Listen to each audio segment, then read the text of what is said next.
The champagne flute in my hand was baccarat crystal, and I knew this because I'd spent the last 3 years of law school cataloging every detail that separated people like the Wagners from people like me. Not with envy, with precision. When you're building a career in corporate law, you learn to read power through objects: the weight of paper stock, the grain of leather portfolios, the particular way expensive glass caught light without showing fingerprints. This glass was showing my fingerprints. My palms were sweating. The Wagner family birthday celebration filled the grand ballroom of the Hoffman estate like a living, breathing demonstration of influence.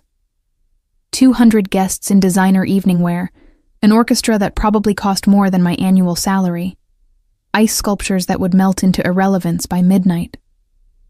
I'd been to firm galas before, venues that approximated this level of wealth, but this was different. This wasn't corporate money trying to look elegant. This was old power that didn't need to try. I smoothed the burgundy silk of my dress, a strategic purchase, expensive enough to belong but modest enough not to draw attention. My role tonight was simple: attend as Christian Wagner's date, smile appropriately at his family's celebration, and absolutely do not think about the fact that I was 24 years old and dating a man whose family controlled half the city's commercial real estate through methods my legal training suggested I shouldn't examine too closely. Relax, Astrid. Christian's hand found the small of my back, his touch proprietary in a way that had started feeling less like affection and more like display. You look beautiful. My family will adore you. I smiled, the professional expression I'd perfected in countless client meetings. I'm perfectly relaxed. Lie. My heart was performing a percussion solo against my ribs, and the rational part of my brain, the part that had graduated top of my class, that had built a reputation for being unshakable in depositions, was cataloging every exit with the same precision I used to analyze contracts. The ballroom was a study in controlled opulence, marble floors that reflected the chandeliers above, creating the illusion of standing between two mirror worlds. Dark wood paneling that absorbed sound, making even this crowd seem hushed, conspiratorial. The air smelled of expensive cologne, fresh lilies from arrangements that probably required a dedicated florist team, and something else. Power, maybe, or just the particular scent of old money and older secrets. Christian guided me through the crowd with the ease of someone who'd been navigating these social waters since birth. 29 years old, handsome in the way of men who'd never questioned their place in the world. He wore his tailored tuxedo like a second skin. We'd been dating for 3 months, ever since he'd walked into Morrison & Associates requesting representation for a property acquisition that had seemed straightforward until I'd started reviewing the documentation. I'd noticed discrepancies. Small ones, the kind most junior associates would miss or ignore. Christian had noticed me noticing, and what should have been a professional concern had somehow transformed into dinner invitations, then exclusive events, then this, standing in his family's stronghold, wearing his casual touch like a claim. There's my father. Christian's voice carried a note I'd learned to recognize, the subtle tension that appeared whenever he mentioned the family patriarch. Come, I'll introduce you. We wove through clusters of guests, and I used the movement to observe. Legal training had taught me to read rooms, to identify hierarchies through body language and spatial positioning. Here, the hierarchy was clear. An invisible circle of deference surrounded certain individuals, guests unconsciously creating space, angling their bodies in subtle acknowledgement of presence and power. An older man in an immaculate charcoal suit held court near the orchestra, his silver hair and commanding posture marking him as someone accustomed to attention. Otto Wagner, the family's public face, whose name appeared on charitable foundations and legitimate business ventures. Beside him stood a woman in emerald silk, Andrea Wagner, whose smile never quite reached her calculating eyes.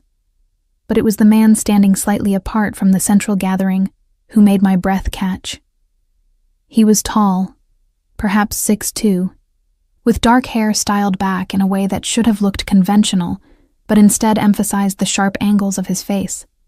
Strong jaw, straight nose, the kind of bone structure that belonged on classical sculptures. He wore a black tuxedo with a white shirt, the top 3 buttons undone in studied casualness that somehow made him look more dangerous, not less. And he was watching me. Not obviously. His gaze swept the room with the lazy attention of a predator absolutely certain of his dominance. But when it landed on me, something shifted. Recognition flickered in eyes that were dark and intense. Not brown, something deeper, almost black in the ballroom's golden lighting. I felt it like a physical touch, a heat that started at the base of my spine and spread upward, making the silk of my dress feel suddenly too close to my skin. Astrid? Christian's voice pulled me back. Are you all right? Yes. I forced my attention away from the stranger, back to the man whose arm I held. Just taking it all in. It's quite impressive. Christian smiled, pleased, and continued our trajectory toward his parents. I followed, conscious of that dark gaze tracking our movement across the floor. Whoever he was, he didn't look away, didn't pretend interest in conversation or champagne or anything else in this carefully orchestrated evening. He just watched. The introductions to Christian's parents were exactly what I'd expected. Polite interest from Otto, sharper assessment from Andrea, questions about my work at Morrison and Associates that felt more like an interview than small talk. I answered with the same diplomatic precision I used in client meetings, revealing enough to seem open while protecting the parts of myself that mattered. Through it all, I felt that dark attention like a brand between my shoulder blades. You must meet my brother, Christian said suddenly, his hand tightening on my waist in a way that made me wonder if he'd noticed the stranger's scrutiny. Eric's around here somewhere. He'll want to meet you. Eric. The name dropped into my consciousness like a stone into still water, creating ripples of recognition. I'd heard it before, whispered in the firm's corridors with a mixture of fear and fascination. Eric Wagner, the family's shadow power, the one who handled the business that never appeared in public records. Actually, darling, Eric is... Andrea started, but the orchestra had shifted tempo, striking up something classical and sweeping that made several couples drift toward the dance floor. Dance with me, Christian said, not quite a question. I let him lead me onto the polished marble, his hand settling at my waist as we fell into the rhythm. He was a competent dancer, clearly well-trained, but there was something mechanical about it, like he was performing the steps rather than feeling the music. Around us, other couples swayed and turned. The chandeliers above cast moving shadows, and the ice sculptures were already beginning to weep in the ballroom's warmth. Christian pulled me closer, and I forced myself to relax into his embrace, to ignore the feeling of being observed. You're tense, he murmured against my ear. Just nervous about making a good impression. You're making an excellent impression. His smile was satisfied, proprietary. My parents are already discussing how suitable you are. The words should have been flattering. Instead, they felt like a contract I hadn't signed being executed on my behalf. The song built toward its crescendo, strings and woodwinds creating something beautiful and slightly melancholic. I let the music carry me, let my mind drift from the pressure of Christian's expectations and Andrea's calculating assessment, and the strange tension that had been building since we'd arrived. A hand touched my shoulder. I turned, expecting another guest, perhaps someone wanting to cut in or introduce themselves to Christian's new companion. Instead, I found myself looking up into the darkest eyes I'd ever seen. Set in a face that was all sharp angles and controlled intensity, it was the man who'd been watching me. Up close, he was even more striking, and even more dangerous. The top 3 buttons of his shirt revealed the hollow of his throat, the strong column of his neck. He smelled of sandalwood and something darker, richer, indefinably masculine. May I? His voice was low, accented with something I couldn't place. Not quite Italian, but close. Mediterranean, perhaps. I opened my mouth to respond, to politely decline, to remember that I was here with Christian and that cutting in on someone's dance partner was wrong brother, Bella. The words hit me like cold water. Wrong brother. The realization crashed through my champagne-hazed awareness.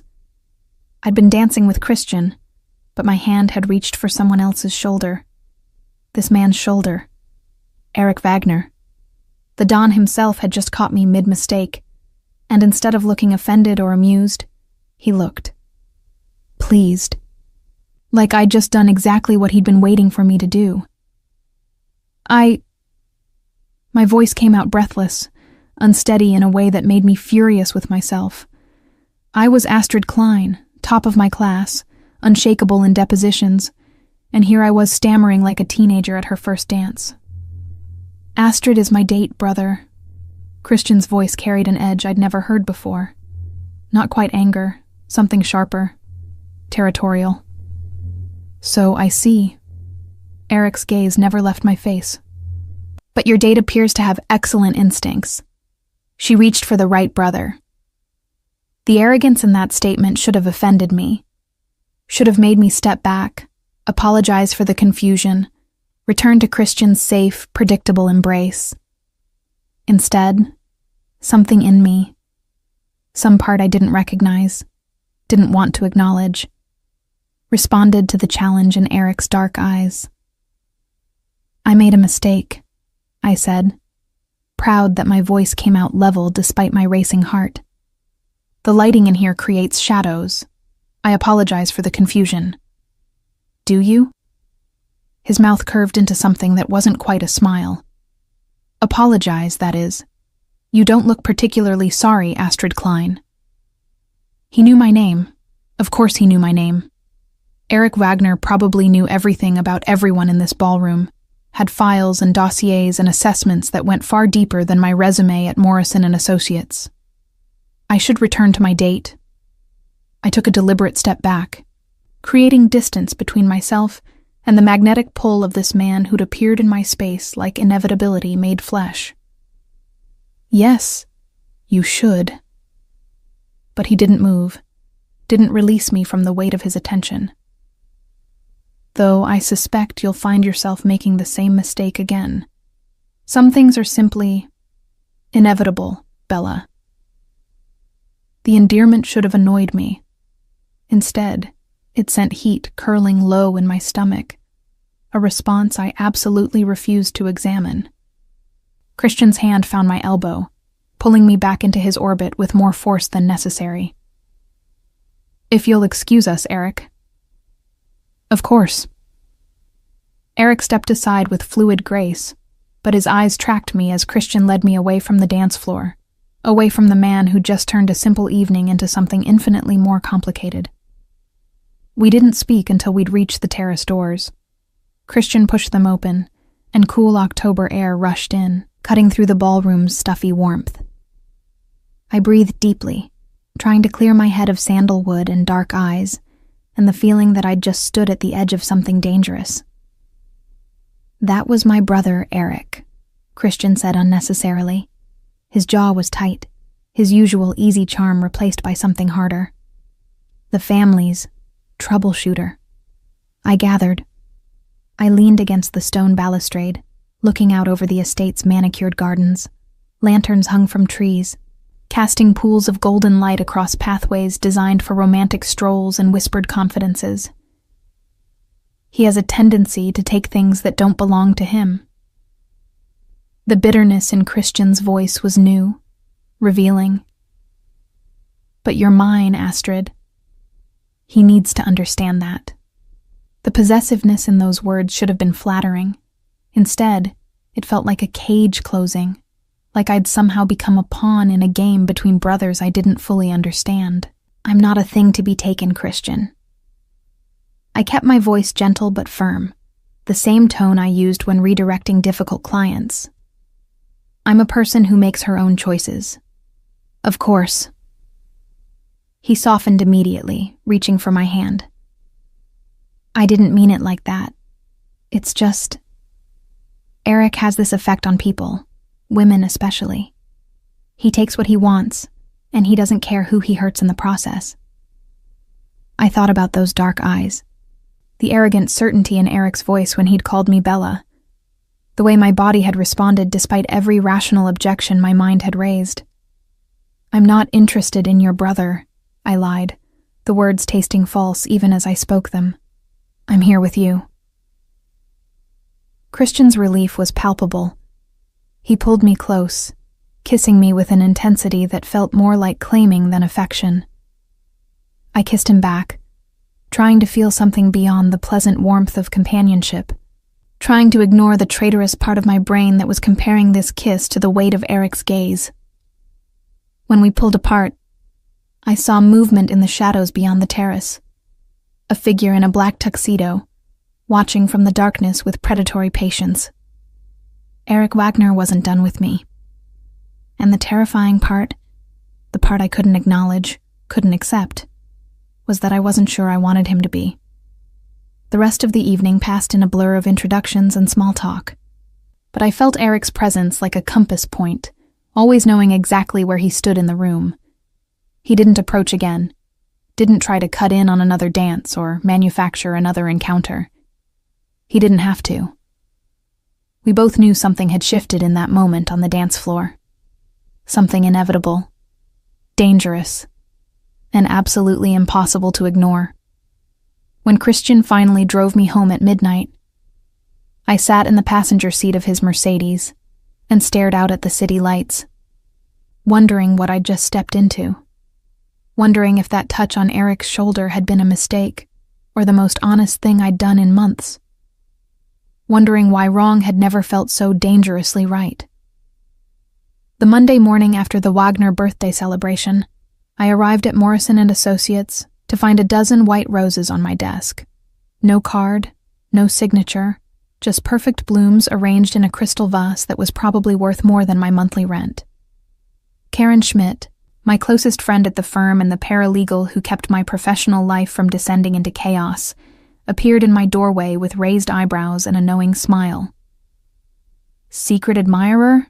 she asked, her German accent making the question sound more like an accusation. "Christian, probably." I touched one of the petals, noting the specific variety. Not standard florist roses, but garden roses, the kind that required specialized cultivation and cost 10 times as much. "He's been attentive since the party." "Attentive is good." Karen moved into my office, closing the door behind her with the deliberate care that meant she wanted to talk about something other than flowers. "Christian Wagner is a good match for you, Astrid. Stable, successful, from the right kind of family." The right kind of family. The phrase hung in the air between us, loaded with everything we both understood, but never explicitly discussed. The Wagners were clients, which meant their methods were none of our concern. The firm had built its reputation on representing people whose wealth came with questions we were paid not to ask. "He is stable," I agreed, settling into my desk chair and pulling up the day's schedule. "Which is exactly what I need right now." What I didn't say, stable felt increasingly like settling, like choosing the safe path because the alternative was terrifying. My phone buzzed. A text from Christian. "Did you like the roses? Thinking of you." "Dinner tonight?" I typed back. "Beautiful. Yes to dinner." 7? His response came immediately. "Perfect. I'll pick you up." Professional, warm, exactly what a relationship should feel like 3 months in. So why did I keep thinking about dark eyes and the arrogant curve of Eric Wagner's mouth when he'd called me Bella? The morning dissolved into the familiar rhythm of contract reviews and client calls. I'd been assigned to the Schneider merger, a complex acquisition that required sorting through months of financial documentation to ensure everything was above board. The kind of work I excelled at, finding patterns in numbers, identifying discrepancies, building cases from evidence. At 11 a.m., my phone rang. Extension from the front desk. "Ms. Klein, there's a delivery for you. Should I send it up? Another delivery. Christian was really laying it on thick.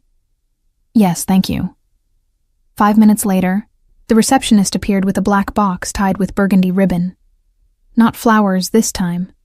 The box was flat, rectangular, expensive-looking in the way that suggested jewelry or high-end accessories. Karen, who'd returned with coffee, whistled low. Someone's pulling out all the stops. I untied the ribbon with careful fingers, lifting the lid to reveal tissue paper, and beneath it, a leather portfolio. Not just any portfolio.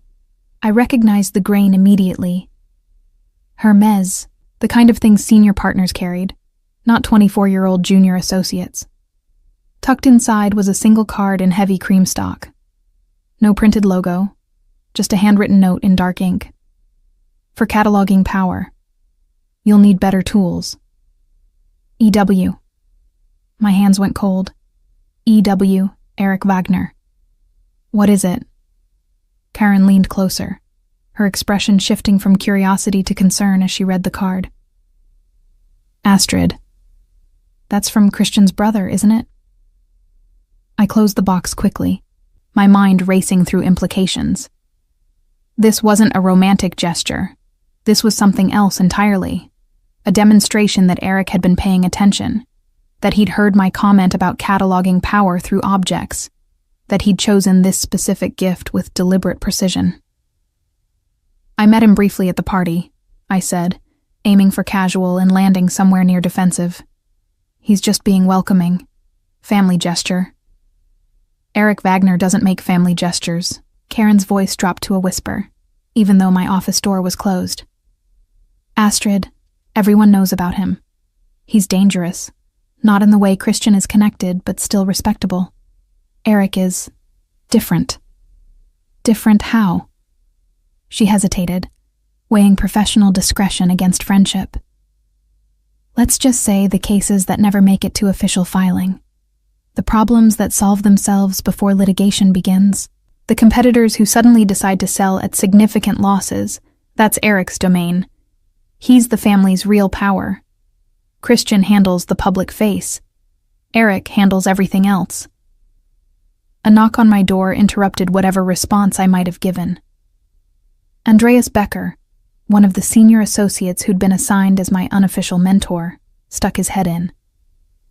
Astrid, got a minute? We need to discuss the Schneider merger findings. Of course. I stood, grateful for the interruption, and followed Andreas to the conference room where we'd been conducting the merger review. The next 3 hours disappeared into the focused work I actually loved. Parsing through financial statements, comparing projections against historical performance, identifying the small inconsistencies that could indicate larger problems.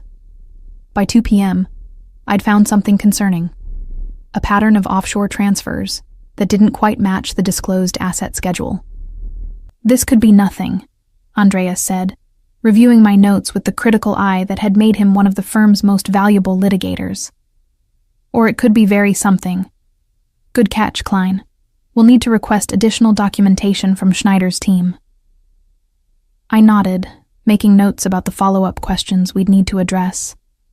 This was why I'd gone to law school, why I'd sacrificed sleep and social life, and every other version of normal that my college friends had enjoyed. The intellectual challenge of finding truth buried in numbers and legalese.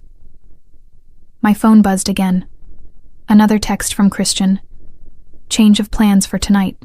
Family dinner at the estate. Eric specifically asked that you join us. 7:30? My stomach dropped. Eric specifically asked. Not Christian inviting me to meet more of his family. Eric requesting my presence like I was a business meeting he needed to conduct.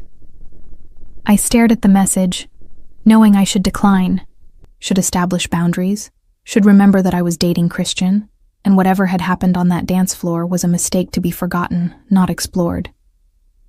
Instead, I typed, I'll be there. Andreas noticed my distraction. Everything all right? Fine, just personal plans shifting. I set my phone face down on the conference table, trying to refocus on the Schneider documents. But the rest of the afternoon felt like counting down to something inevitable. At 6 p.m., I left the office and went home to change. My apartment was a modest one-bedroom in a building that had probably been elegant in the 1940s, but now just felt tired. The rent was manageable on a junior associate's salary, and the location put me within walking distance of a decent coffee shop and a subway stop that made my commute bearable. I stood in front of my closet, staring at the limited options. The burgundy dress from Saturday felt too obvious, like trying to recreate a moment that shouldn't be recreated. I settled on a navy sheath dress that was professional enough for a business dinner, but elegant enough for the Wagner estate.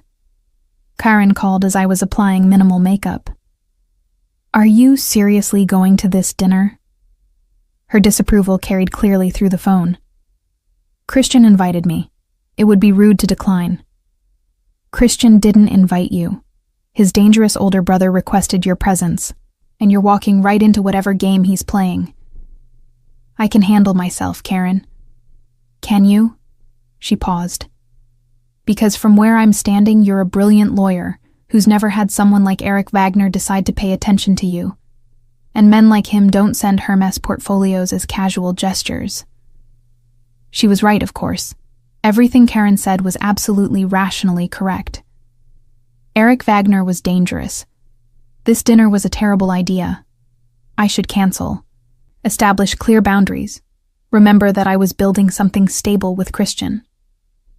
But when Christian's Mercedes pulled up at 7 p.m., I was waiting outside my building, navy dress and minimal jewelry, and the traitorous anticipation I refused to acknowledge. The drive to the Wagner estate felt longer than Saturday night. The silence between Christian and me waited with things unsaid. He kept one hand on my knee, possessive and tense, and I noticed the tightness in his jaw that suggested whatever family dinner we were attending, he wasn't happy about it. "Eric's been asking about you," he said finally, as we turned onto the tree-lined drive leading to the estate. "Since Saturday. He wanted to know how we met, how long we've been together, what kind of law you practice." That's natural curiosity about his brother's girlfriend. Nothing about Eric is natural. Christian's hand tightened on my knee. "Just be careful tonight, Astrid. He has a way of making people think they want things they definitely don't want." The estate looked different at night, less overwhelming than it had during the party. We parked in front of the main house, and Christian helped me out of the car with careful courtesy that felt increasingly performative. Inside, a member of the house staff directed us to a smaller dining room I hadn't seen during the birthday celebration. The space was intimate, a table set for 6, candles already lit, the warm glow creating shadows that softened the formal elegance of the surroundings. Otto and Andrea Wagner were already seated, along with an older man I recognized as Otto Hoffman, a longtime family advisor. And at the head of the table, in a black suit with his white shirt unbuttoned just enough to be deliberately casual, sat Eric. He stood when we entered, his dark eyes finding mine immediately. "Astrid, how lovely you could join us." "Thank you for the invitation." I kept my voice professionally pleasant, the same tone I'd use for any business dinner. "And for the gift. It was unnecessarily generous." "I disagree." He moved around the table with that fluid grace I was beginning to recognize as characteristic. Quality tools are never unnecessary for someone who does important work. Christian's hand found my back, guiding me to the chair across from Eric. The seating arrangement felt deliberate, forcing me to look directly at Eric throughout the meal, unable to avoid those intense dark eyes. Dinner service began immediately. Courses that probably cost more than my monthly grocery budget. Wine that came from bottles without price tags, because if you had to ask, you couldn't afford it. The conversation flowed around topics designed to be simultaneously personal and revealing. My work at Morrison & Associates, my background, my family. I answered with practiced deflection, revealing enough to seem open while protecting the parts that mattered. My father had been a factory foreman, my mother a nurse. They'd both died in a car accident when I was 19, leaving me with insurance money that had paid for law school and a determination to build something stable and secure. Ambition born from loss, Eric observed, his accent making the words sound more intimate than they should. That's the most dangerous kind. And dangerous to whom? I met his gaze directly, refusing to be the one who looked away first. To anyone who underestimates you. His smile was sharp, appreciative, which I suspect many people do. They see a pretty young associate and they miss the steel underneath. Eric. Otto's voice carried warning. Perhaps we should discuss more appropriate dinner topics. What could be more appropriate than getting to know Christian's companion? But Eric shifted his attention to his brother with predatory focus. You've chosen well, little brother. Astrid is exceptional. The word hung in the air like a challenge. Christian's fork clinked against his plate with more force than necessary. I'm glad you approve, he said tightly, since Astrid and I are building something serious. Are you? Eric's gaze returned to me. Building something serious? The question wasn't meant for Christian. It was meant for me, and everyone at the table knew it. Christian and I have been seeing each other for 3 months, I said carefully. We're taking things at a reasonable pace. Reasonable. Eric tasted the word like wine. How terribly sensible. And tell me, Astrid, do you always do the reasonable thing? Or do you sometimes surprise yourself? Heat flooded my cheeks, and I hated my body for responding to what was clearly calculated provocation. I find that reasonable choices tend to lead to better long-term outcomes. Safer outcomes, certainly. He leaned back in his chair, and I noticed Andrea watching the exchange with sharp interest. But not necessarily better. Sometimes the unreasonable choice is the one that changes everything. Otto cleared his throat loudly. Eric, enough. This is a family dinner, not a philosophy seminar. You're right, of course. Eric raised his wineglass in a mock toast. To family, and to the choices we make that bind us to people who either elevate us or diminish us. Christian's hand found mine under the table, squeezing hard enough to be uncomfortable. I squeezed back, offering reassurance I didn't entirely feel. The rest of dinner passed in stilted conversation, everyone carefully avoiding the tension that Eric had deliberately created. By the time dessert arrived, something elaborate involving chocolate and gold leaf, I was counting minutes until I could politely excuse myself. But Eric wasn't finished. Astrid, would you walk with me in the garden before you leave? He stood, extending a hand like it was the most natural request in the world. There's something I'd like to discuss regarding your work at Morrison & Associates. That's not necessary, Christian said quickly. Whatever business you have, you can... I'd like to speak with Astrid directly. Eric's voice went flat, the easy charm disappearing to reveal something harder underneath. Unless you're suggesting she's incapable of having a professional conversation without your supervision? It was a trap, beautifully constructed. If Christian objected, he looked controlling. If I refused, I looked weak. And Eric knew it, standing there with patient certainty that I would make the choice he'd already predicted. A brief walk would be fine, I said, rising before Christian could protest further. 10 minutes. Eric's smile was victory wrapped in courtesy. 10 minutes. I promised to return her intact, brother. The garden was cold, October air cutting through my dress as we walked down a gravel path lined with late-season roses. Eric had grabbed a wool coat from somewhere. His, I assumed from the way it settled perfectly across his broad shoulders, and draped it over mine without asking, the gesture both chivalrous and possessive. You wanted to discuss my work? I asked, proud of how level my voice sounded despite my racing heart. No. He stopped walking, turning to face me in the dim light from the distant house. I wanted to see if you'd come when I asked, if you'd choose truth over performance. Truth? That what happened Saturday wasn't a mistake. He moved closer, not touching, but near enough that I could smell sandalwood and feel the heat radiating from him despite the cold. You reached for me because some part of you recognized what your rational mind doesn't want to acknowledge. Which is? My voice came out breathless, betraying me. That you're with the wrong brother. His hand came up, not quite touching my face, but close enough that I felt the phantom warmth of his palm against my cheek. Christian is safe, reasonable, the smart choice for a woman building a careful career. But he'll never see you, Astrid. Not really. He'll see a suitable companion who looks good at family dinners and doesn't ask inconvenient questions. And you see what, exactly? Someone who counts exits in every room, who catalogs power through leather portfolios and champagne glasses, who spent 3 years building armor so effective that she almost believes she's safe inside it. His dark eyes held mine. I see a woman who's terrified of wanting something unreasonable, something dangerous, something that might actually match the steel underneath all that professional composure. I should have stepped back, should have told him he was wrong, that he knew nothing about me, that his arrogance was matched only by his audacity in pursuing his brother's girlfriend. Instead, I stood frozen, my body responding to the challenge in his voice with heat that pooled low in my stomach. This is inappropriate, I managed. Yes. He smiled, dark and knowing. Inappropriate. Dangerous. Completely unreasonable. All the things you've spent years avoiding.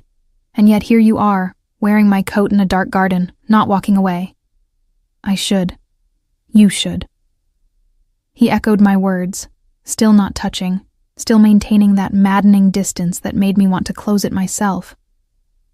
But you won't. Because for all your careful choices and reasonable plans, something in you recognizes me. Recognizes this. This is nothing. I lied. This is you playing games because you're bored and I'm temporarily convenient. Is that what you think? For the first time, something that might have been genuine emotion flickered across his face. That this is a game? What else would it be? He stepped back then, giving me space I suddenly didn't want. Go back to Christian, Astrid.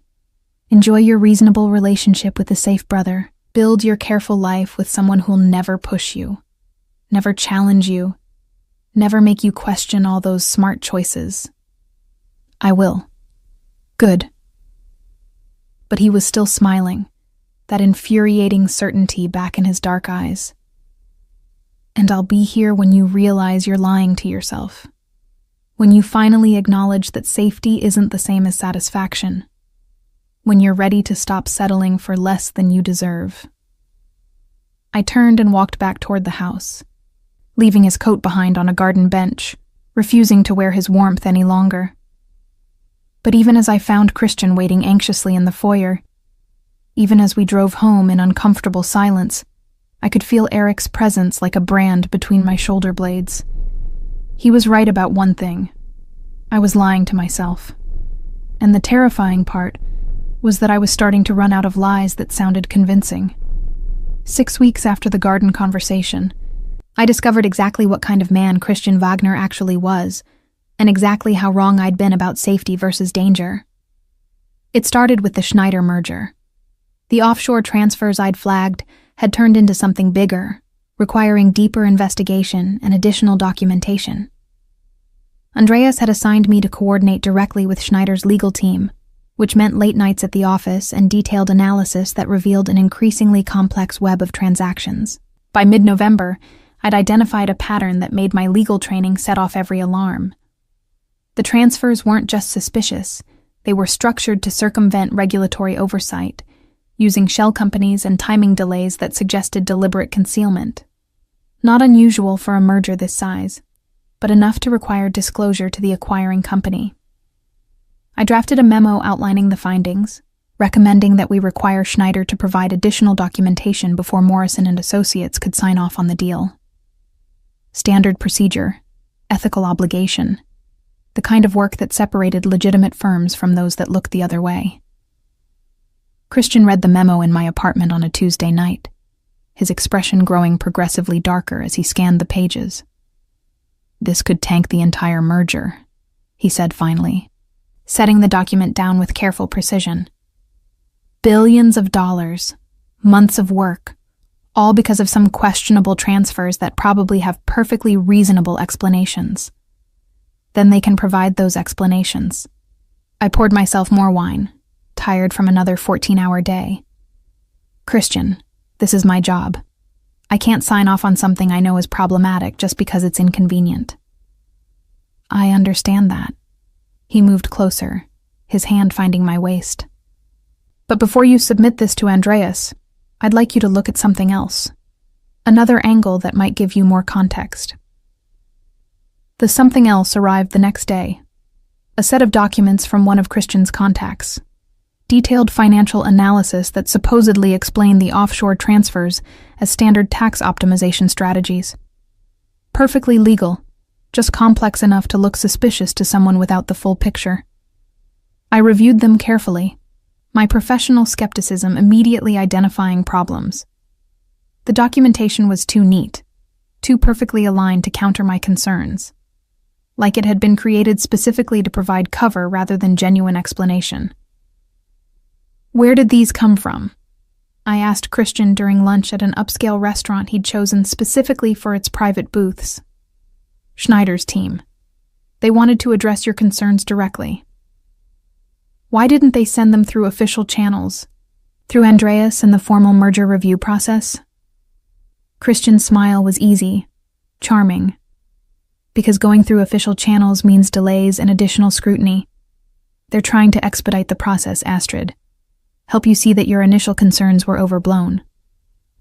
Something cold settled in my stomach. You're asking me to accept documentation that came outside proper channels and use it to withdraw my objections to the merger. I'm asking you to be reasonable about this. His hand covered mine on the table. You're brilliant, Astrid, but you're also young, still learning how things actually work in corporate law. Sometimes the right answer isn't the one that follows every single procedural rule. Sometimes it's about understanding context and bigger pictures. The bigger picture being that you want this merger to go through regardless of my ethical concerns. The bigger picture being that everyone benefits when deals close successfully. His thumb traced circles on my palm, a gesture that had once felt affectionate and now felt like manipulation. Including you. Morrison and Associates doesn't forget associates who help close major deals. That kind of success builds careers. I pulled my hand back, my mind racing through implications I'd been deliberately avoiding for months. How long have you known about the Schneider transfers? What? The offshore transactions, the pattern I flagged. How long have you known they were structured to avoid disclosure? Christian's expression shifted, the easy charm evaporating. Astrid, I don't know what you're... Yes, you do. The pieces were falling into place with sickening clarity. The acquisition that brought you to Morrison and Associates in the first place, the property deal I reviewed, that had similar patterns. I flagged them, and they mysteriously resolved before I could dig deeper. You made sure they resolved because you were already planning to use me as cover for deals that needed legal legitimacy without actual scrutiny. That's paranoid.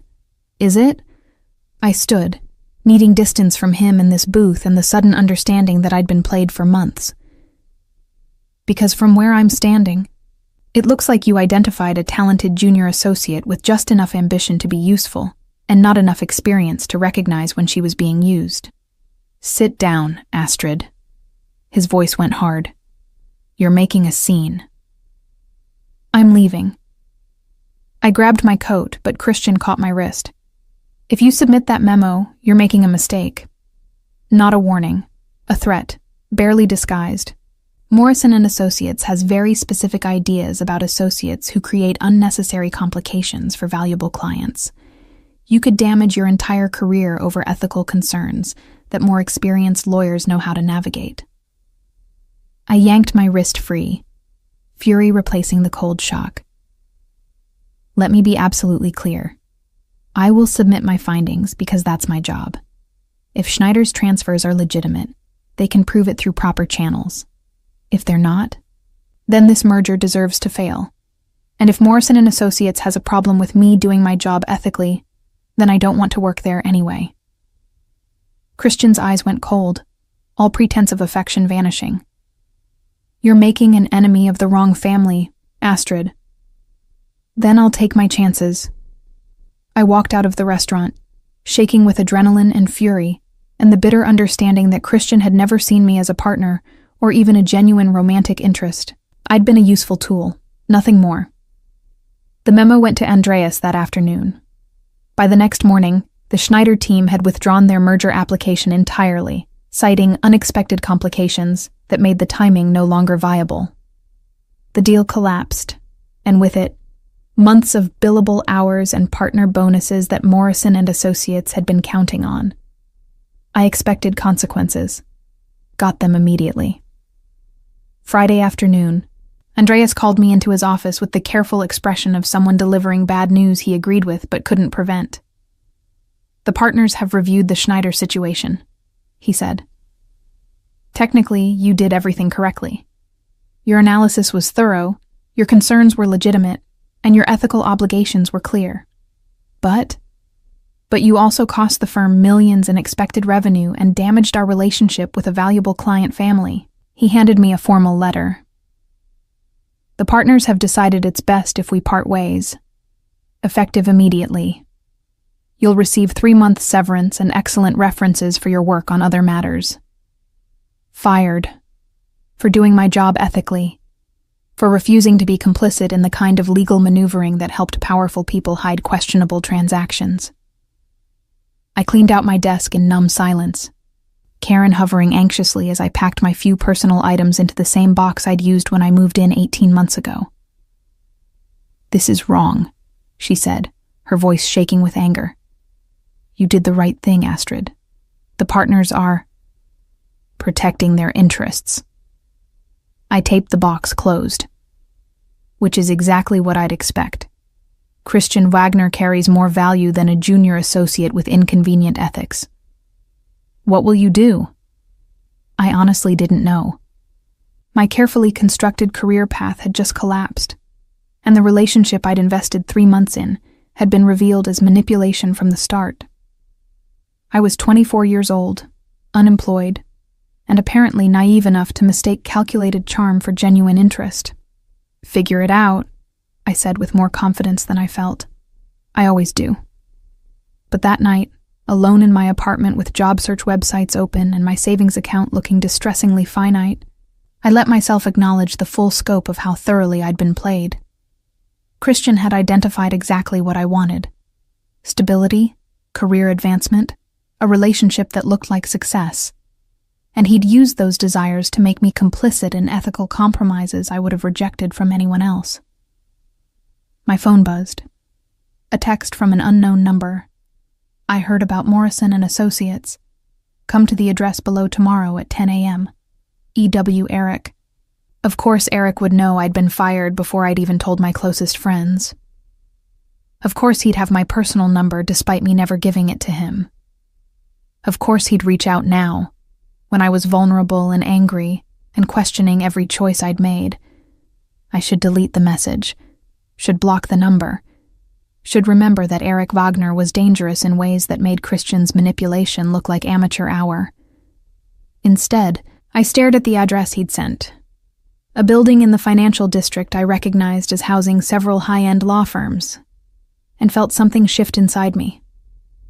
Christian had wanted me compliant and useful, had valued me only for what I could do to make his deals easier. But Eric had called me exceptional, had recognized the steel underneath, had challenged rather than diminished me. Maybe it was time to stop making safe choices. Maybe it was time to see what unreasonable looked like. At 9:45 the next morning, I stood outside the building Eric had specified, wearing my best interview suit and carrying a professional bag that contained copies of my resume, writing samples, and the stubborn determination that had gotten me through law school on scholarship and insurance money. The building's lobby was all marble and modern art, the kind of space that announced serious money without needing to explicitly state it. I checked the directory. Wagner and Hoffman Legal Associates, 15th floor. Eric had his own law firm, Of course he did. The elevator ride up felt endless. When the doors opened, I stepped into reception area that was understated elegance incarnate. Dark wood, leather furniture, windows overlooking the city. A receptionist who looked like she could double as a model smiled professionally. Astrid Klein for Eric Wagner, I said, proud of how steady my voice sounded. He's expecting you. This way. She led me down a corridor lined with what appeared to be original artwork, past several closed office doors, to a corner suite with Eric's name on a discreet brass plate. She knocked once, then opened the door. Eric stood by floor-to-ceiling windows, backlit by morning sun that made his white dress shirt, unbuttoned exactly 3 buttons as always, seemed to glow. He turned when I entered, and something in his expression made my breath catch. Not triumph, not the smugness I'd expected from a man who'd correctly predicted I'd come. Something softer, almost like relief. Astrid. He dismissed the receptionist with a subtle gesture, waiting until we were alone before continuing. Thank you for coming. I'm here to understand what this is. I gestured at the elegant office, the leather-bound law books, the practiced sophistication. Not to accept whatever you think I need. Fair enough. He moved away from the windows, settling into one of the chairs arranged for conversation rather than behind his desk. An equalizing choice. What this is, a legitimate law firm that handles complex corporate transactions for clients who value discretion. What I think you need, a position that values your talent for analysis and your unwillingness to compromise ethics for convenience. I'm supposed to believe you have ethical boundaries? The words came out sharper than intended, my anger at Christian bleeding into how I was approaching Eric. You're supposed to believe I have clear boundaries that I don't pretend are something else. His dark eyes held mine steadily. Christian wanted you compliant. I want you exactly as you are, sharp, uncompromising, and too damn smart to be satisfied with being someone's pretty accessory. The assessment was accurate enough to sting. And in exchange for this position that values my sterling qualities, what exactly would you expect from me? Your professional expertise, your analytical skills, your willingness to tell me when you think I'm wrong. He paused. And your trust that I won't use you the way my brother did. Trust. I let the word hang between us. That's asking for a lot, given that you've spent the last 6 weeks demonstrating exactly how thoroughly you can manipulate situations to get what you want. I sent you a portfolio and asked you to walk in a garden. His voice carried the faintest edge of amusement. Hardly manipulation on the scale of constructing an entire relationship to compromise your professional ethics. Point to Eric. What happened to Christian after the Schneider deal collapsed?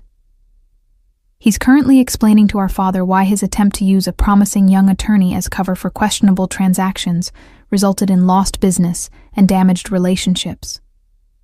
Eric's smile was sharp.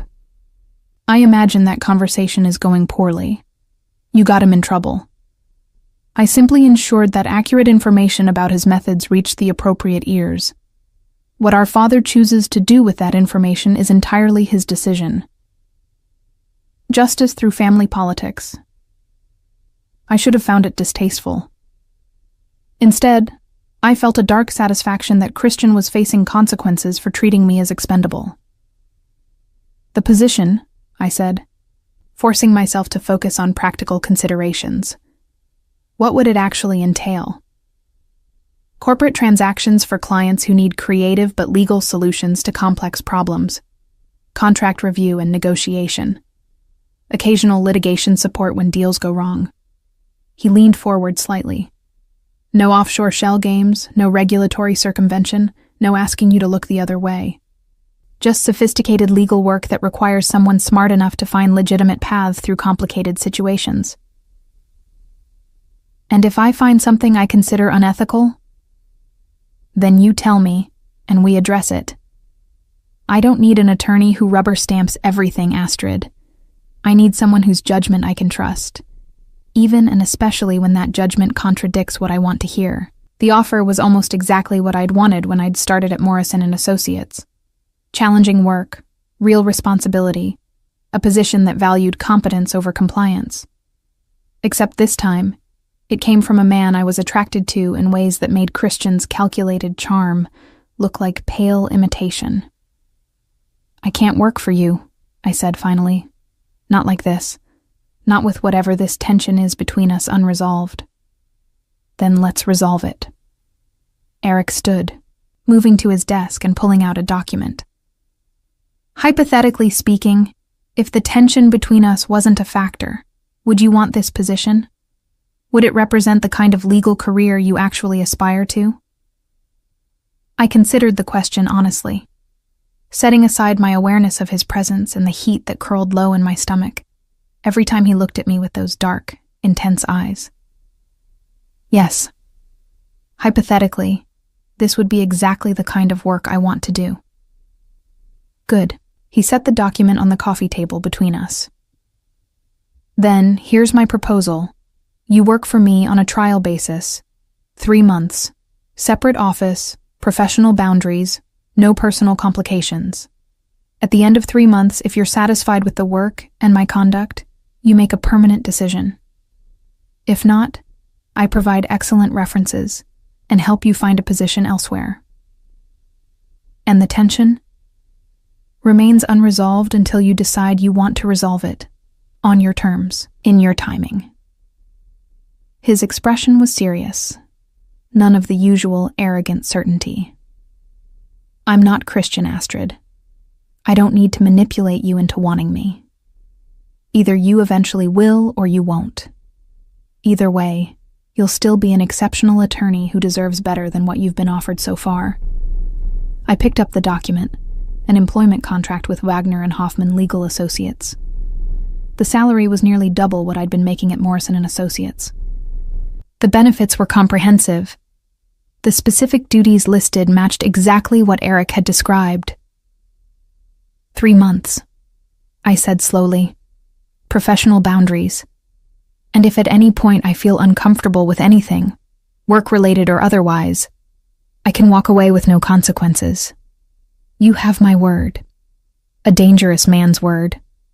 But looking into those dark eyes, I believed him in a way I'd never quite believed Christian's easy promises. "I'll need to review this contract thoroughly before I sign anything. I'd be disappointed if you didn't." His smile was genuine, warm. "Take the weekend. Come back Monday with questions, concerns, or a signed contract, depending on your assessment."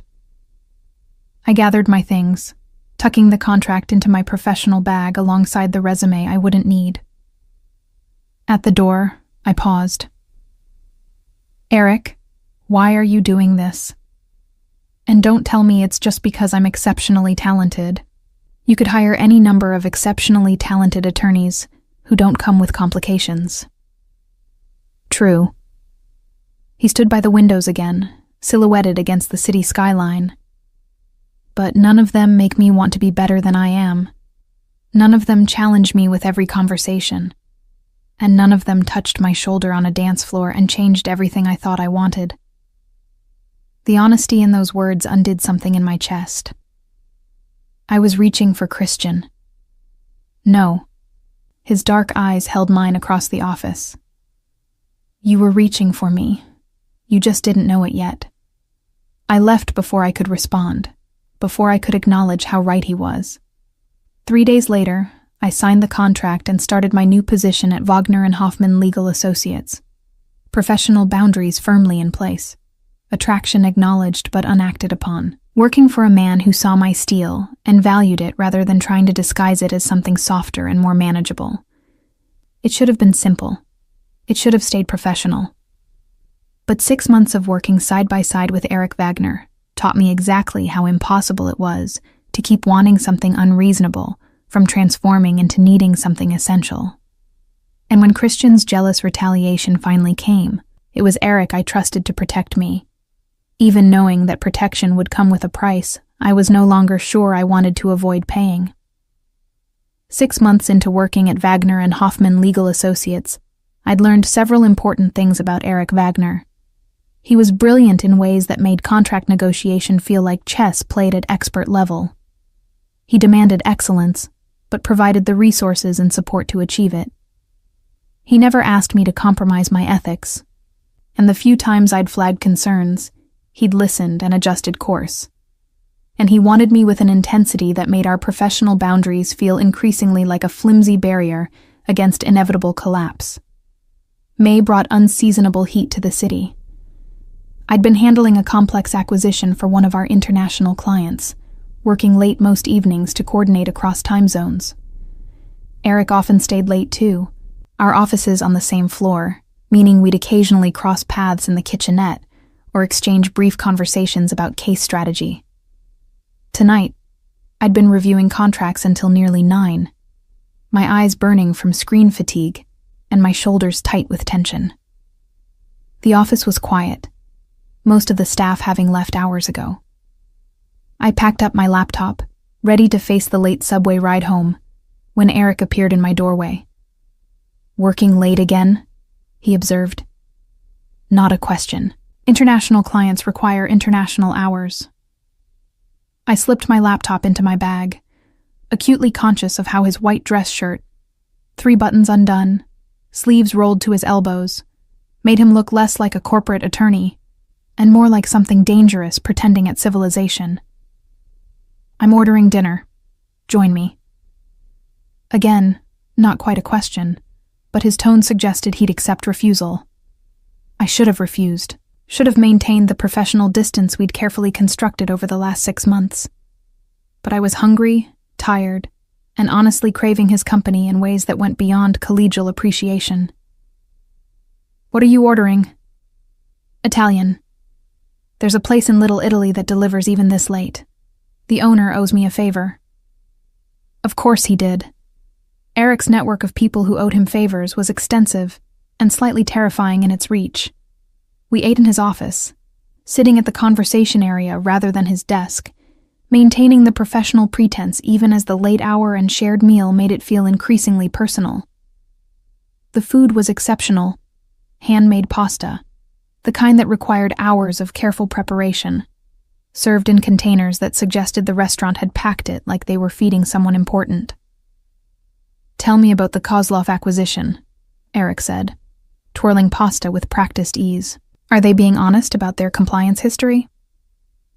I'd been handling the Kozlov deal for 3 months, a Russian tech company wanting to establish U.S. operations through acquisition of a smaller domestic firm. The compliance review had been complex, requiring careful analysis of international regulations. "Mostly honest," I said. "There are some gray areas in how they've handled data privacy in Eastern European markets, but nothing that would prevent U.S. operations if they implement the structural changes I've recommended. And you trust your recommendations will be followed. I built compliance checkpoints into the contract milestones. If they don't implement changes, the deal doesn't proceed." I met his dark eyes across the coffee table. "No gray areas, no looking the other way. Exactly how you taught me to structure these things." Something shifted in his expression. Pride, maybe, or satisfaction. "You've learned quickly."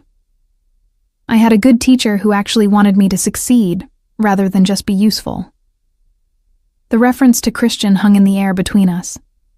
We rarely mentioned Eric's brother anymore. Christian had been reassigned to less visible roles within the family business after the Schneider disaster, effectively sidelined from major decision-making. I sometimes wondered if Eric had orchestrated that too, but I'd learned not to ask questions about Wagner family politics. "Astrid." Eric set down his fork, his attention fully focused on me. "Your trial period ended 2 months ago. You chose to stay. Why?" The direct question deserved an honest answer. "Because this is the best professional opportunity I've ever had. Because I'm doing work that matters and challenges me. Because you've kept every promise you made about boundaries and ethics and trust." And the tension? There it was, the thing we'd been dancing around for 6 months. Acknowledged, but unaddressed. Still there, I admitted. Still complicated. It doesn't have to be. He leaned forward slightly, his elbows on his knees, close enough that I could smell sandalwood and something uniquely him. I told you once that I'd wait until you decided you wanted to resolve it. I'm still waiting, Bella. But I want you to know. The waiting isn't passive patience. It's active restraint. Every day in this office, every late night, every moment you smile at something I've said, I'm choosing not to cross lines we both know exist. My heart hammered against my ribs. Why tell me this now? Because 6 months ago, you needed space to rebuild trust in your own judgment after Christian broke it.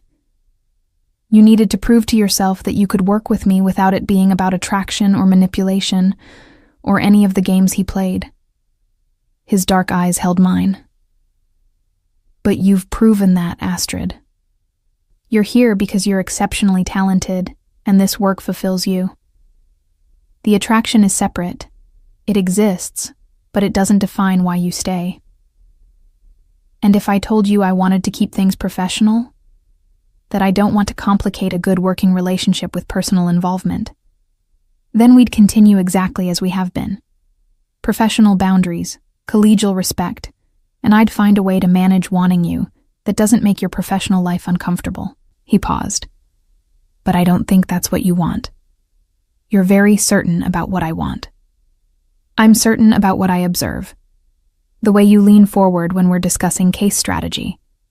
How your pupils dilate when I'm close.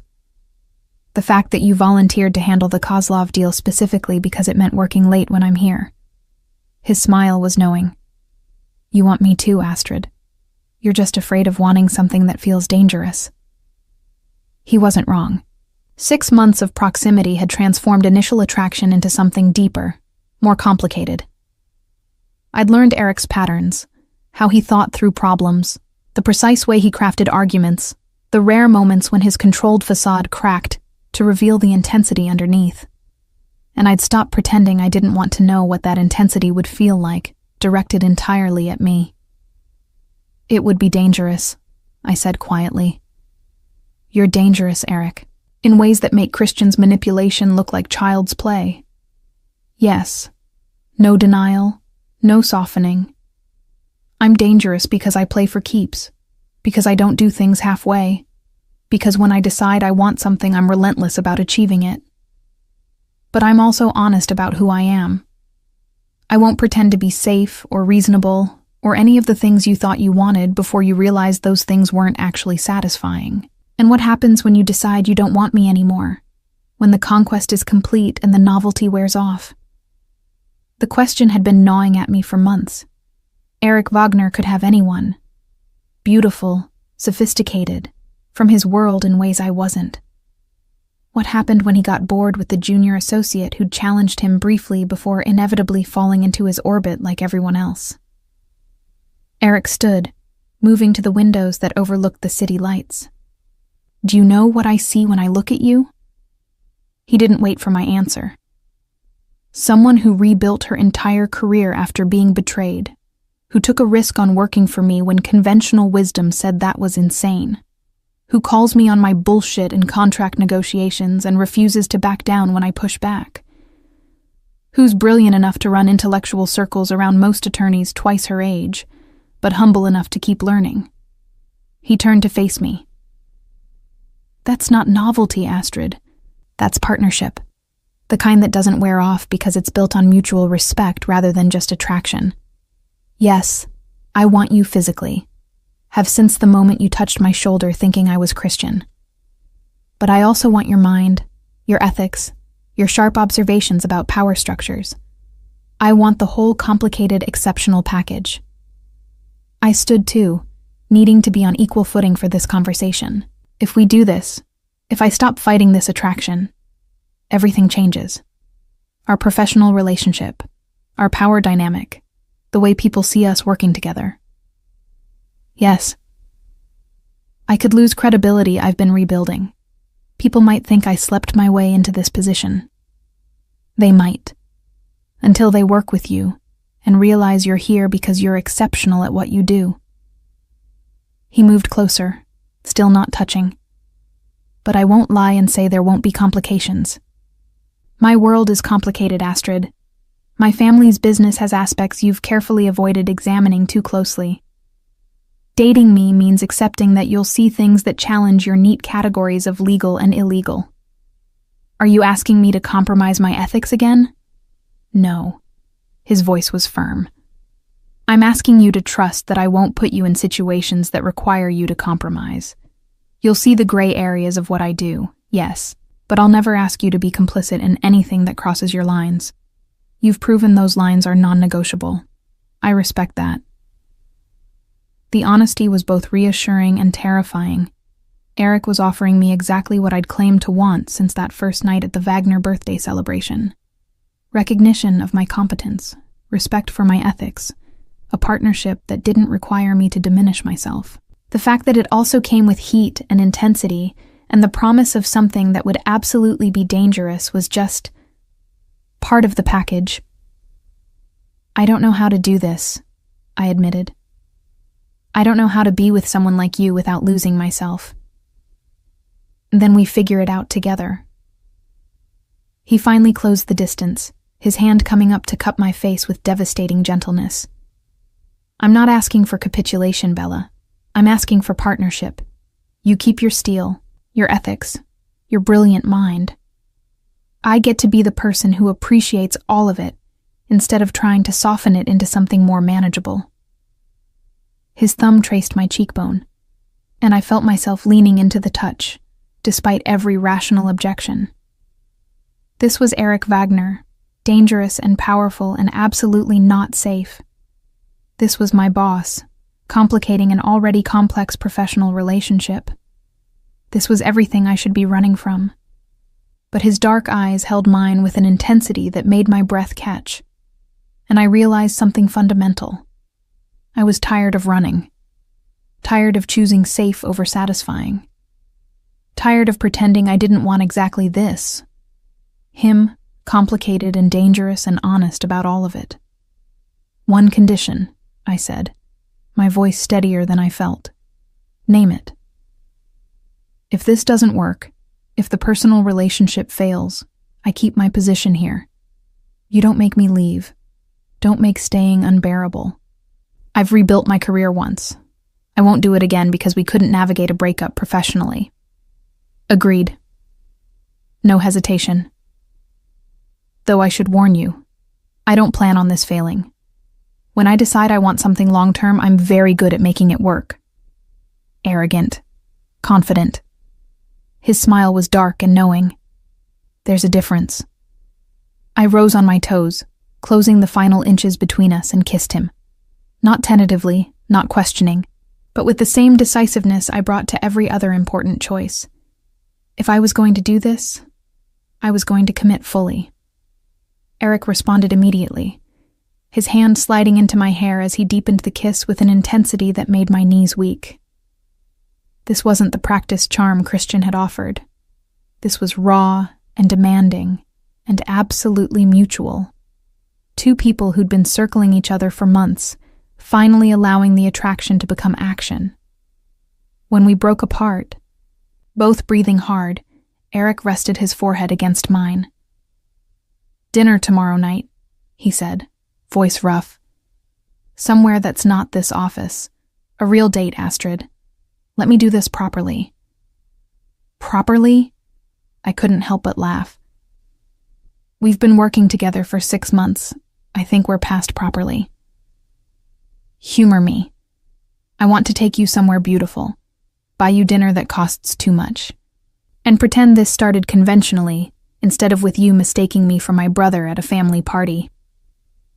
The reference to that night, to the beginning of all this complication, made something warm settle in my chest. "Fine, but I'm picking the restaurant. I have standards about overpriced food." "Of course you do." He kissed me again, softer this time. "That's exactly why this is going to work, Bella. You won't let me get away with anything." He was right. Whatever this relationship became, it wouldn't be me diminishing myself to fit his world. It would be me staying exactly as I was, sharp, ethical, uncompromising, while Eric figured out how to integrate someone like that into his complicated life. It should have been impossible. But as we finished our dinner and talked late into the night about everything except work, I started believing that maybe impossible was just another word for challenges we hadn't solved yet. And if there was one thing Eric and I were both excellent at, it was solving complex problems others considered unsolvable. 3 months into officially dating Eric Wagner, I learned exactly how extensive his empire actually was, and how thoroughly his family's business had woven itself into every aspect of the city's commercial life. It started with small observations. How vendors at the upscale restaurants we frequented would materialize with our preferred table despite no reservation. How permits for our clients' development sailed through bureaucratic processes that normally took months. How competing bids on major contracts somehow always fell just short of the proposals Eric supported. I'd spent 6 months working for Wagner and Hoffman, deliberately not examining too closely the mechanisms behind our success. Professional willful ignorance. But dating Eric meant those mechanisms became increasingly impossible to ignore. We were having dinner at his penthouse, a space I'd been visiting regularly since we'd started this relationship officially. The view from the 42nd floor was stunning, floor-to-ceiling windows showcasing the city lights spread below like scattered diamonds. Eric had cooked, surprising me with both his competence and the casual domesticity of him moving around the kitchen in jeans and a white dress shirt with the sleeves rolled up. "The Kozlov acquisition closed today," he said, refilling my wine glass with something that probably cost more than my monthly rent used to. "Your compliance framework worked perfectly. They're already implementing the structural changes you recommended." Good. I'd been monitoring the Kozlov deal closely, wanting to ensure my recommendations were actually followed.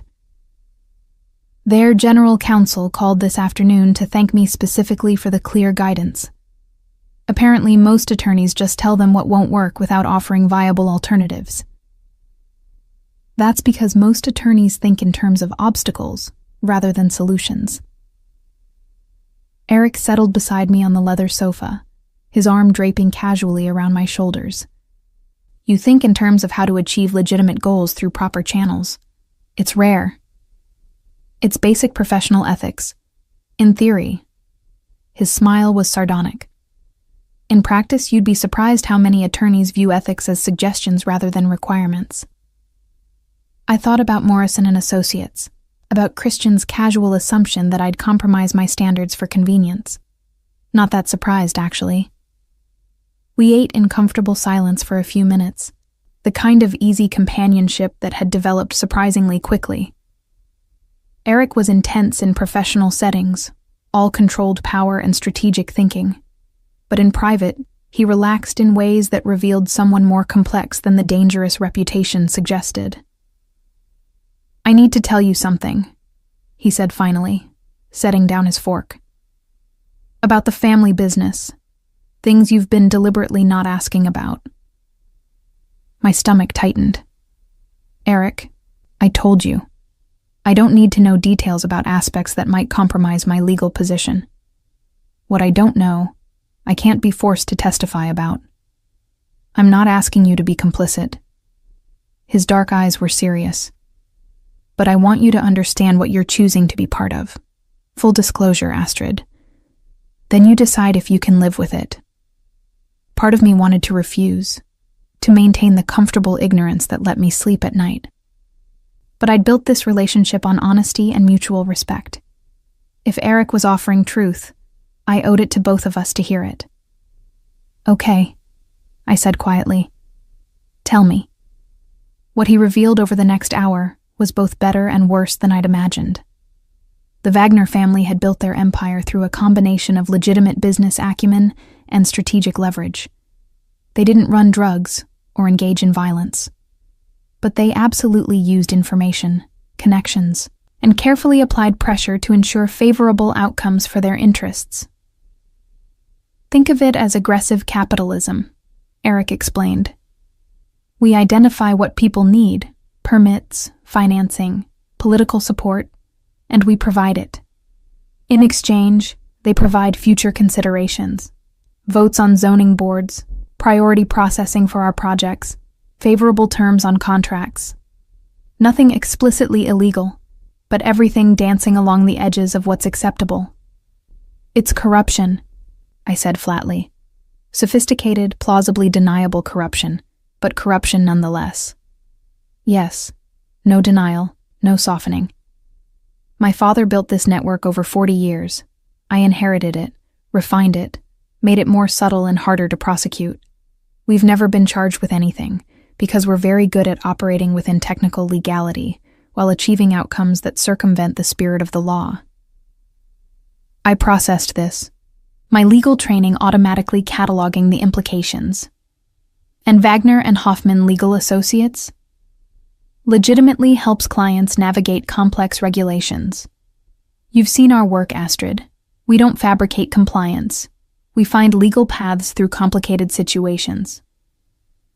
The fact that those paths are sometimes easier because of family connections is separate from the legal services we provide. That's sophistry. You're benefiting from a corrupt system even if the individual legal work is clean. Yes. He took my hand, his thumb tracing circles on my palm. I won't pretend otherwise, but I will tell you this. Since you've been here, I've started questioning how much of this I actually want to maintain. The network, the leverage, the endless careful manipulation of systems designed to be fair. It's exhausting, Astrid, and increasingly unsatisfying. Why tell me this now? Because I love you. The words were simple, direct, devastating in their certainty. And because you deserve to make an informed choice about whether you can build a life with someone whose empire is built on morally gray foundations, even if those foundations are technically legal. I love you. He loved me. Eric Wagner, dangerous and powerful and honest about every complicated aspect of who he was, loved me. I don't know what to do with that information, I managed, my voice unsteady. You don't have to do anything immediately. His hand tightened on mine. Think about it. Decide if you can live with loving someone whose methods you find ethically problematic. I won't be offended if the answer is no. Disappointed, heartbroken even, but not offended. You've always been honest about your principles. I looked at him, really looked, and saw not the dangerous Mafia heir from reputation, but the man who'd spent 6 months proving he respected my competence, who'd cooked me dinner and asked about my day, and challenged me intellectually in ways that made me sharper, who was offering me complete honesty even knowing it might destroy what we'd built. I love you too, I heard myself say.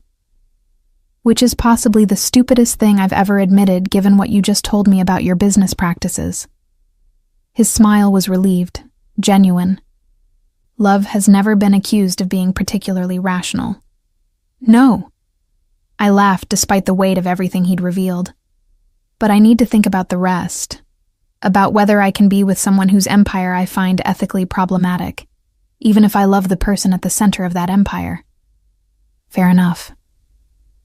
He pulled me closer, and I let myself rest against his chest, listening to his heartbeat. Take whatever time you need. I'm not going anywhere. We sat like that for a long time. The city lights spread below us, and I tried to reconcile the man I loved with the methods he employed to maintain power. It should have been impossible. Probably was impossible for anyone with consistent ethical standards. But I'd also learned over the last 9 months that moral absolutism was a luxury afforded to people who didn't live in complicated realities. Eric's world was complicated, and maybe, I could be the person who helped make it less corrupt over time rather than just condemning it from outside. The decision crystallized over the next few weeks. I'd continue working at Wagner and Hoffman, continue building my career doing legitimate legal work, continue loving Eric while actively working to reduce the empire's dependence on corrupt leverage. It was compromise, yes, but it was strategic compromise with clear ethical boundaries and long-term goals, the kind of moral complexity I'd been avoiding my entire professional life. Turned out loving Eric Wagner meant accepting that sometimes the right answer wasn't pure or simple. Sometimes it was messy and complicated and required constantly reassessing where lines should be drawn. But it also meant partnership with someone who saw my steel and valued it, who challenged me intellectually, who was willing to change foundational business practices because I asked him to consider different approaches. 3 months into that decision, Christian made his move. I was leaving the office late when he appeared in the parking garage, my first encounter with him since the Schneider disaster nearly a year ago. He looked thinner, harder, the easy charm replaced by something bitter. Astrid. He blocked my path to my car. We need to talk. We don't. I reached for my keys, my legal training assessing exits and options. Whatever you think you need to say, I'm not interested in hearing it. You're sleeping with my brother. Not a question. His voice carried venom I'd never heard when we were together. Destroyed my career, took my position at the firm, and now you're fucking Eric while pretending you have ethical standards. Move, Christian. I kept my voice level despite my racing heart. We're done. We've been done for a year. What I do with my personal life is no longer your concern. It became my concern when you started using family connections to advance your career, when you became part of Eric's corruption while judging me for small-time manipulation. He moved closer, and I smelled alcohol on his breath. You're a hypocrite, Astrid. At least I was honest about using you. Eric's just better at dressing it up as respect. The words stung because they contained grains of truth I'd been struggling with for months. But they were also the frustrated attacks of a man who'd lost power and was lashing out. I'm calling security, I said, pulling out my phone. Leave now or I'll have you removed. He grabbed my wrist. Not hard, but enough to stop me from dialing. This isn't over. You think Eric's protection extends forever? You think there won't be consequences for everything you've taken from me? A voice from the shadows made us both freeze. Let her go, Christian. Eric emerged from between parked cars, his presence filling the garage despite casual clothing. Now. Christian released me immediately, taking several steps back. The fear in his eyes was primal, genuine. Whatever threat Eric represented to his younger brother, it was significant enough to override alcohol and bitterness. She's poison, brother, Christian said, his voice shaking. She'll destroy you like she destroyed me. Astrid didn't destroy you. Eric's voice was flat, dangerous. You destroyed yourself by being too short-sighted to recognize her value beyond usefulness. Now leave before I decide this parking garage conversation needs to become something more official. Christian fled. Actually fled, nearly running to his car and peeling out of the garage with enough speed to leave rubber on the concrete. I sagged against my car, adrenaline flooding my system now that the immediate threat was gone. How long were you watching? I asked. Long enough to know he was waiting for you. Long enough to let you handle it before I intervened. Eric came closer, his hands gentle as they checked my wrist where Christian had grabbed. He's been making threats about you for weeks. I've been monitoring his movements. You could have warned me. I could have. But you needed to see for yourself that Christian hasn't changed. That his bitterness is about ego, not genuine feeling. His dark eyes held mine. And I needed to know you'd handle the confrontation with the strength I know you have rather than doubting yourself. The manipulation should have angered me. Instead, I recognized it for what it was. Eric's version of trust. He'd protected me while letting me prove I could handle threats myself. He's dangerous now, I said. Not physically, but he has connections, family resentments, motivation to cause problems. Yes. Eric's smile was sharp, predatory. Which is why I've already implemented solutions. Christian will find his influence in family business significantly reduced over the coming months. His ability to cause problems for you specifically will be curtailed. I should have asked what solutions meant. Should have established exactly what methods Eric intended to use. But standing in that parking garage, still shaking from confrontation with a man who'd used me and now threatened retaliation, I found I didn't care about the specific mechanisms of Christian's diminishment. I just wanted him gone from my life. Wanted the chapter he represented: naive trust, professional vulnerability, romantic manipulation, closed permanently. Make him go away, I said quietly. Not physically, just make him understand that targeting me brings consequences he can't afford. Already done, Bella. Eric pulled me close, and I let myself rest against his chest, feeling his heartbeat steady against my cheek. You're mine to protect now. Anyone who threatens you deals with me. That's not negotiable. The possessiveness in those words should have triggered my independence. Instead, they felt like safety, like someone finally having my back without expecting me to diminish myself in exchange. 2 weeks later, Christian Wagner quietly left the city, accepting a position with the family's European operations that was technically a promotion, but practically an exile. Eric never explained exactly what leverage had been applied. I never asked. What mattered was that the threat was neutralized, and I was free to continue building my career and relationship without looking over my shoulder for bitter retaliation. What mattered was that Eric had protected me while respecting my capability to handle direct confrontation myself. What mattered was that I'd chosen this complicated, ethically ambiguous partnership with full knowledge of what it meant, and I was choosing it again every day.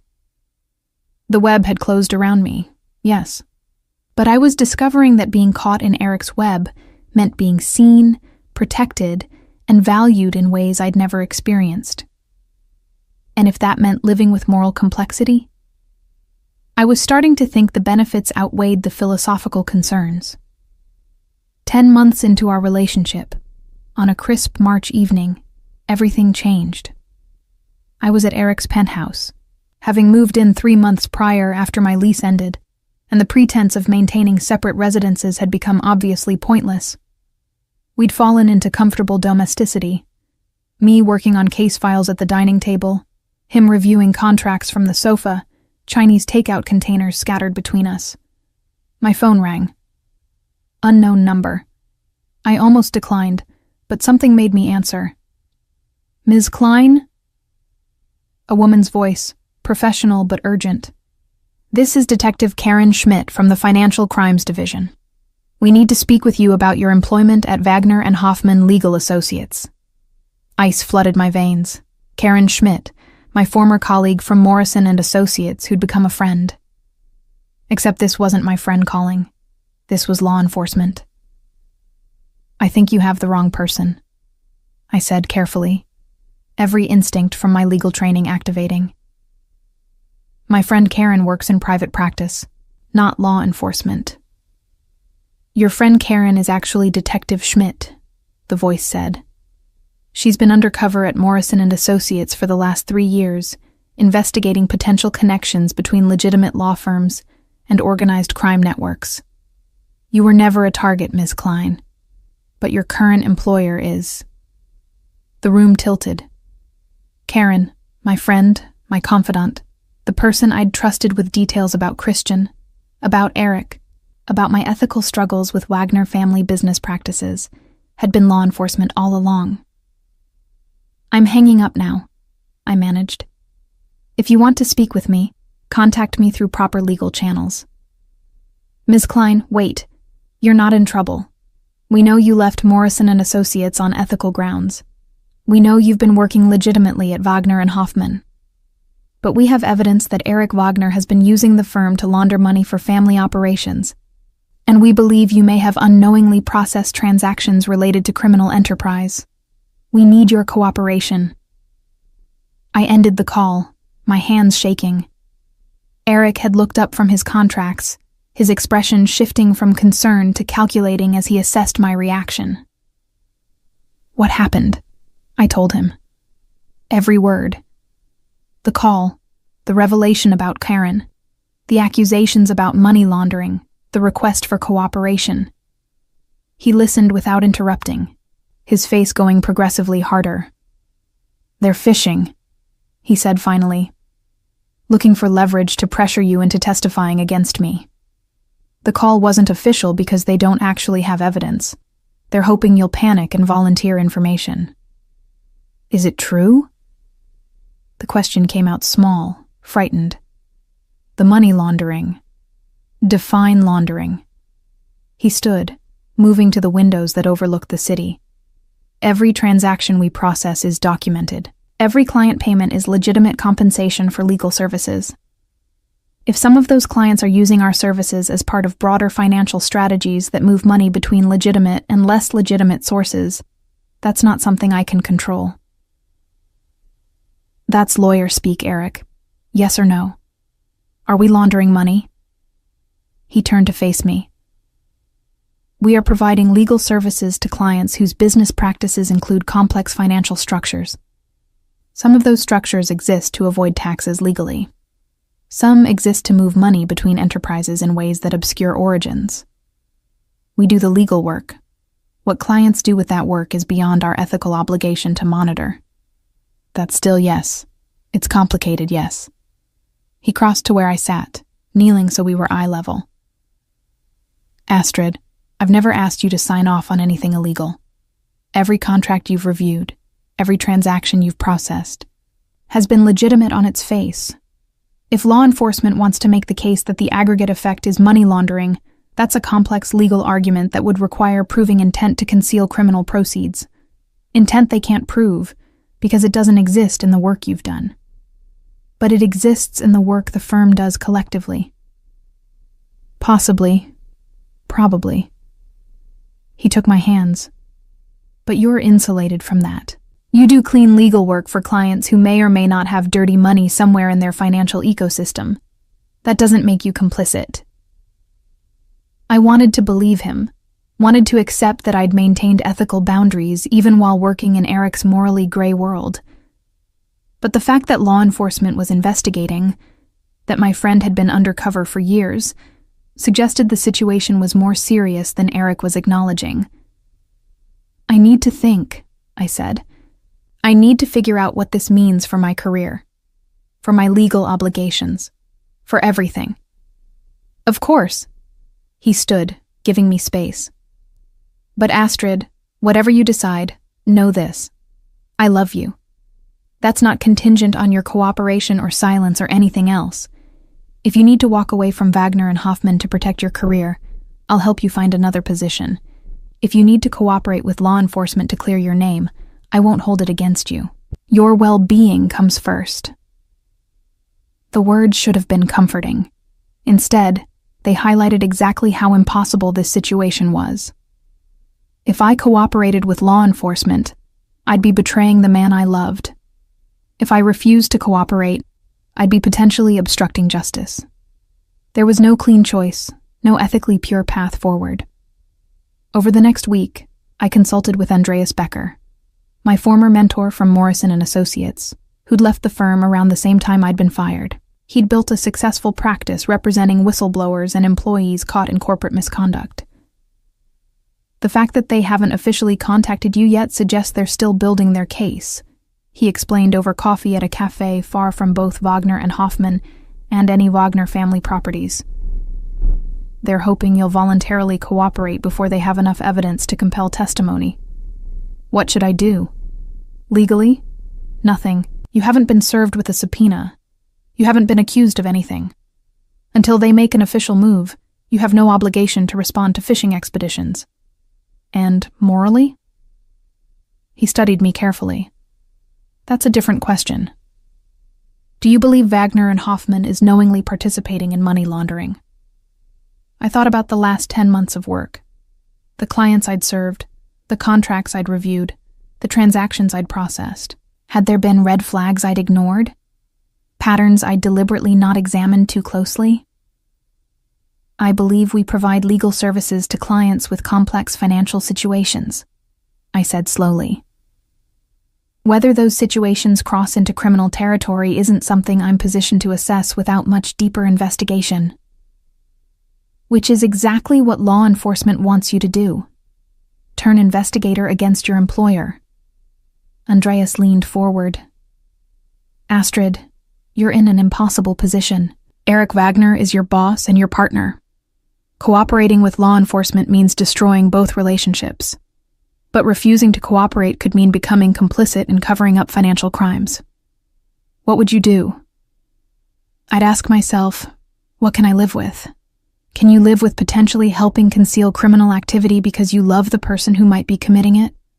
Or can you live with betraying someone you love in service of abstract legal principles? The question haunted me for days.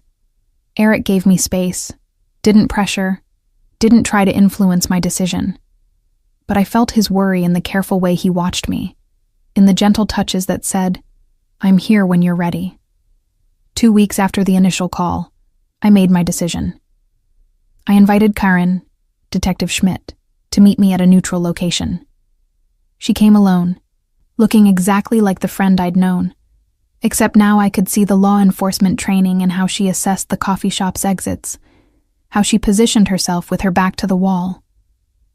Thank you for meeting me, she said, her German accent as familiar as ever. I know this is difficult. You lied to me for 3 years. I kept my voice level despite the betrayal burning in my chest. Everything we discussed, every confidence I shared, was intelligence gathering. Not everything. She had the grace to look uncomfortable. The friendship was real, Astrid. But yes, I was there to investigate Morrison and Associates' connections to organized crime networks. You weren't a target. You were someone I genuinely liked who kept getting tangled with the wrong men. Men you were investigating. Christian Wagner led us to Morrison and Associates. Eric Wagner led us to expand the investigation to Wagner and Hoffman. She pulled out a folder. I'm showing you this as a friend, not as law enforcement. You should know what you're protecting. The folder contained evidence of wire transfers, shell company structures, client lists that included names I recognized from news coverage of organized crime investigations. Not proof of illegal activity exactly, but patterns that suggested Wagner and Hoffman was providing sophisticated financial infrastructure for money laundering operations.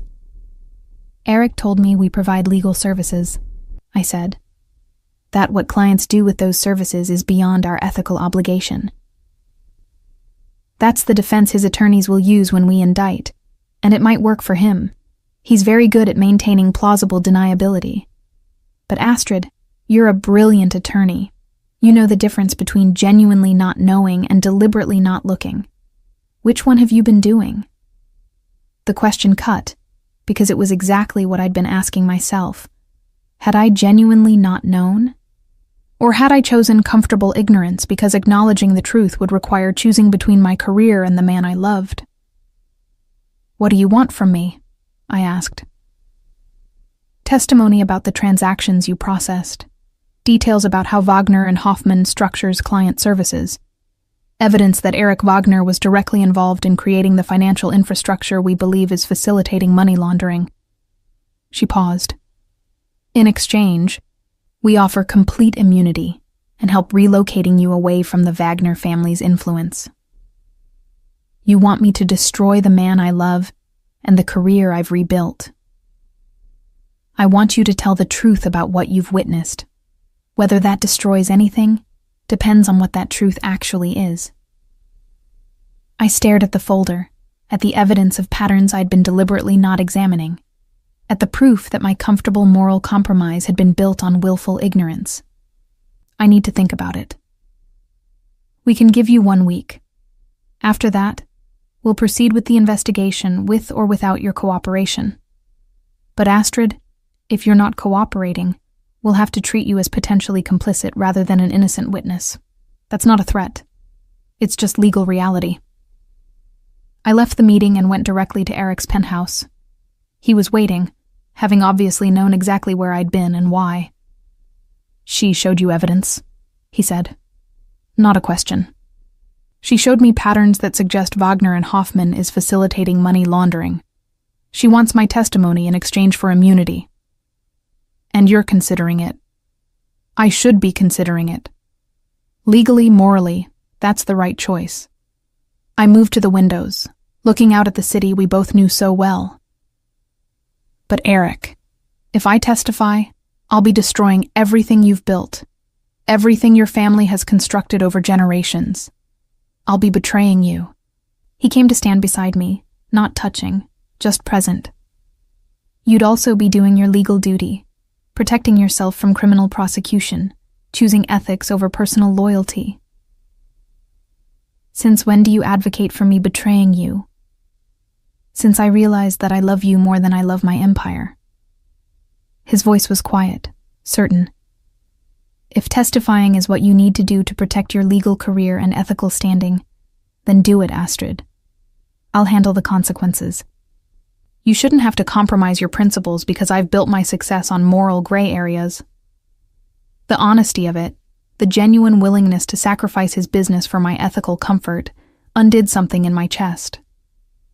I can't, I heard myself say. I can't testify against you.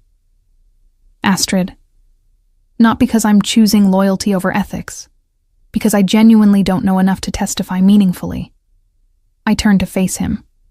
I've processed legitimate legal transactions, helped clients structure legitimate businesses. If those clients are using that infrastructure for money laundering, I didn't knowingly participate. And testifying to patterns I've deliberately not examined would be speculation, not evidence. Detective Schmidt will argue that's willful blindness. Maybe it is. Probably it is.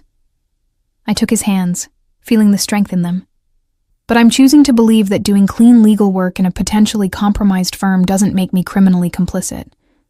And I'm choosing to trust that you'll dismantle whatever infrastructure is actually facilitating crimes before law enforcement can prove their case. You're asking me to change my entire business model. I'm asking you to become the legitimate legal firm we've been pretending to be. To cut ties with clients who are actually laundering money. To operate with genuine ethical boundaries instead of just technical legality.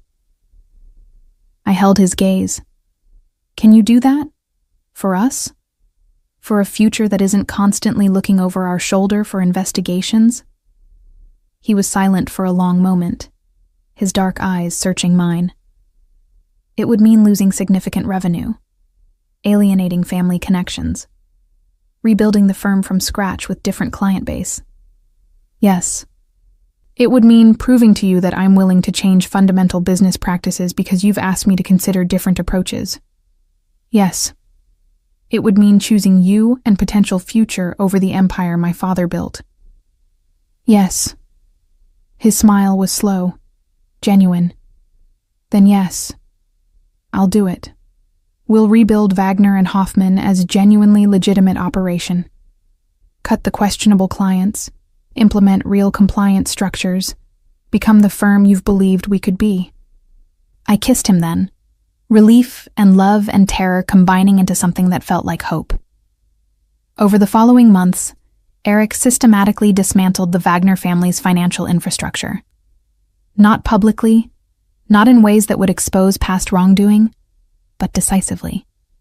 Questionable clients were told their services were no longer available.